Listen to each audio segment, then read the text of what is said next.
Selamat pagi anak ibu kelas 10 kelas 12 AP. Kita jumpa hari ini dalam mata pelajaran kepegawaian. Materinya adalah uang tunggu. Ini salah satu yang menjadi hak seorang PNS ya. Ada banyak haknya ya, tapi salah satunya yang ini terakhir kita bahas, yaitu uang tunggu. Apa itu uang tunggu? Nah, ini dia. Uang tunggu itu adalah uang tunjangan yang diberikan kepada pegawai negeri yang sudah tidak lagi menjalankan pekerjaannya, pegawai negeri, tapi tak menjalankan pekerjaannya, tetapi belum diberhentikan secara resmi, ya, tak menjalankan tugas, tapi tetap dia menjadi PNS atau ASN. Itu definisi uang tunggu, ya. Nah, ada dua istilah pemberhentian, yaitu pemberhentian sebagai PNS, itu berhenti total dia ya, artinya tidak lagi melaksanakan tugas ya, dan tidak menjabat, pokoknya berhenti total gitu dia, apakah karena pensiun, apakah karena minta diberhentikan dengan hormat ya. Kemudian ada pemberhentian dari jabatan negeri, dari jabatannya, bukan sebagai ASN atau sebagai PNS, dari jabatannya sebagai guru, jabatannya sebagai jaksa gitu ya. Apakah karena dia ikut suami atau ikut istri ke luar negeri atau melaksanakan tugas di mana gitu ya. Jadi untuk sementara waktu, katakanlah 3 tahun, 4 tahun, 5 tahun dia tidak berada di tempat, tidak bisa menjalankan tugas karena ikut suami, karena dia menjadi anggota dewan atau menjadi menteri misalnya. Itu jadi pejabat itu kan tertentu masa jabatannya 5 tahun.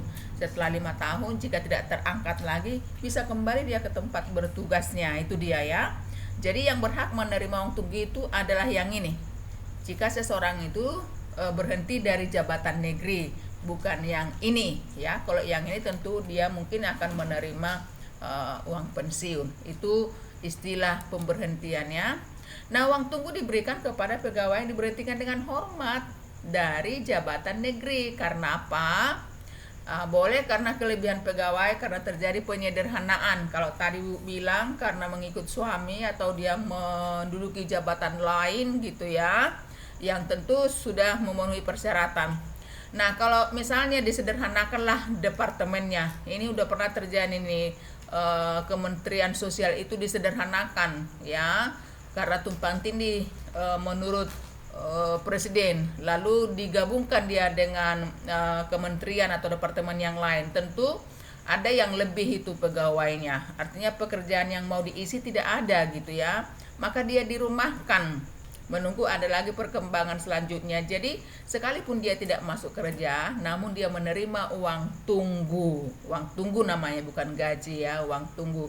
Tunggu ada gitu ya, tunggu ada lagi pekerjaan yang pas, tunggu diberdayakan lagi, tunggu melaksanakan tugas lagi. Tentu ada kriterianya nanti.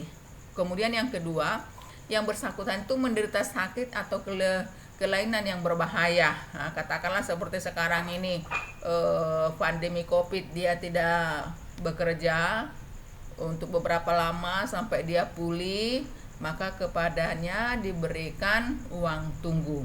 Kemudian cuti sakit sudah berakhir. Kalau selama cuti kan jalan gajinya penuh ya.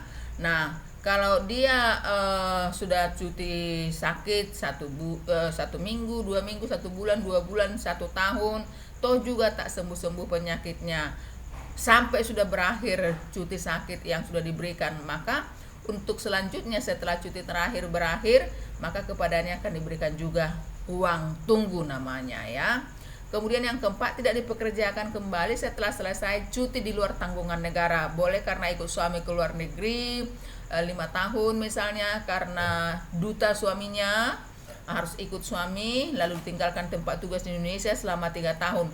Sepulang dari sana, tempat pekerjaannya sudah terisi, maka dia harus sabar menunggu dipekerjakan. Kepadanya juga akan diberikan uang tunggu. Itu dia. Jadi syaratnya apa? Syarat seseorang menerima uang tunggu: pertama, 100% dari gaji untuk tahun pertama. Tahun pertama dia menerima uang tunggu itu 100%. Tahun pertama, jadi 12 bulan ya. Tetapi untuk tahun-tahun berikutnya sudah 80%, namanya tak masuk kerja ya.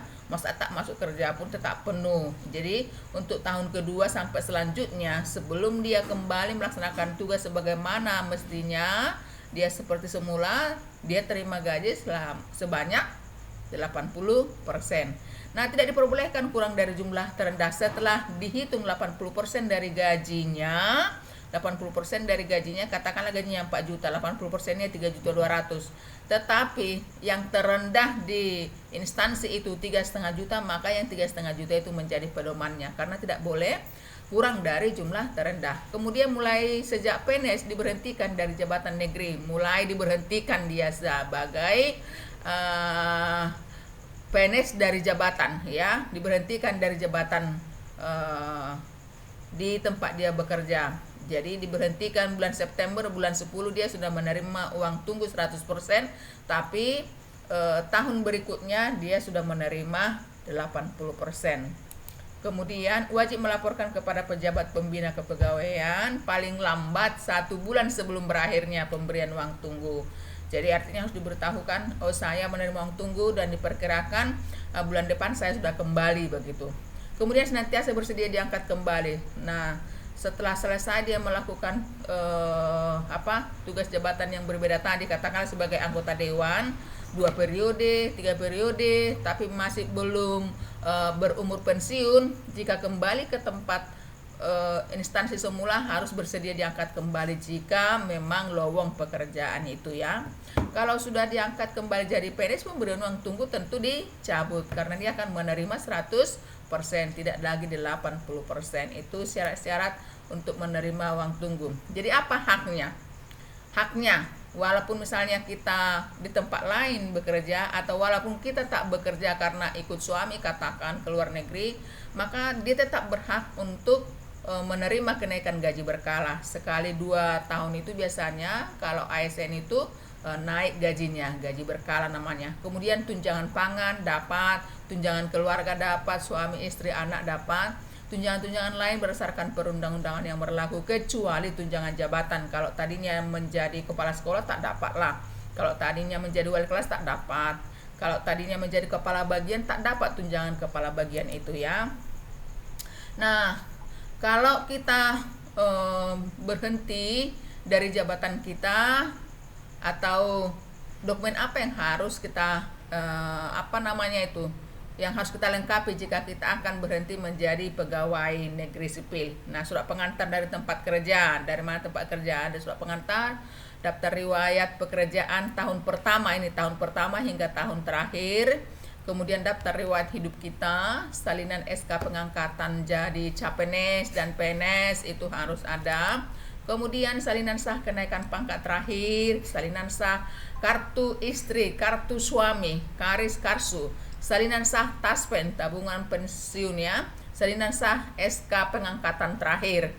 Itu dia. Kemudian salinan sah karpet, kartu pegawai, surat nikah gitu, ya, tahun berapa dia menikah, daftar susunan keluarga yang sah untuk bisa diketahui apakah memang sudah kelewatan anaknya menerima tunjangan anak gitu, ya, apakah masih layak gitu. Salinan akta lahir anak disahkan lurah. Nah, ini untuk mengetahui, ya, 21 tahun bisa lebih kalau statusnya masih kuliah. Kemudian surat permintaan pembayaran pensiun pertama sudah ada kian belangkonya. Ada surat pernyataan di mana dia tinggal. Kemudian surat pernyataan telah menyerahkan barang milik negara kalau tadinya ada dipakai mobil pemerintah, mobil dinas misalnya. Bikin surat pernyataan bahwa itu telah dikembalikan. Pas foto terbaru 4x6 itu 7 lembar. Tiap-tiap dokumen dibuat dalam rangkap 2. Ini adalah dokumen-dokumen yang harus dilengkapi oleh seorang PNS yang akan berhenti jadi PNS. Ini dia materi kita hari ini. Kemudian ada soal di sini, nanti kamu buka di GC.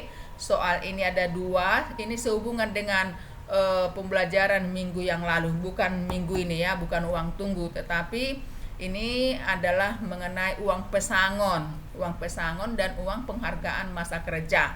Nanti buka halaman 85, ya. Ini yang boleh disampaikan hari ini. Tetap semangat belajar, mudah-mudahan kalian bertambah pengetahuan dan kecerdasannya. Tuhan memberkati. Selamat pagi.